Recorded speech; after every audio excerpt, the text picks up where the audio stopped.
কোণে দেখা আলো ধারাবাহিকের আগামী পর্বে অনুভব সবসময় লাজুর কথা ভেবেই চলেছে।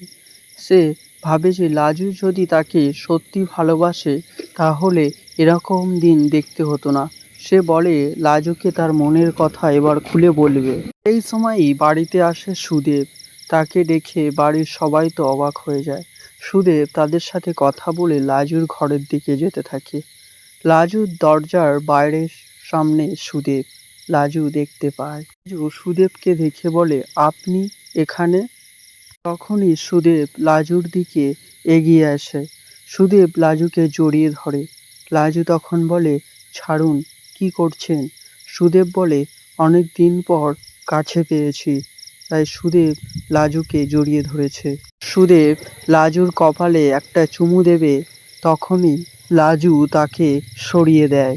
সেখানে অনুভব লাজুকে তার মনের কথা বলতে আসে। ঘরের বাইরে তাদের দুজনকে, সুদেব আর লাজুকে দেখে তো অনুভব অবাক হয়ে যায়। অনুভবের সব স্বপ্ন ভেঙে যায়। তো এই ছিল কোণে দেখা আলো ধারাবাহিকের আগামী পর্বের আপডেট।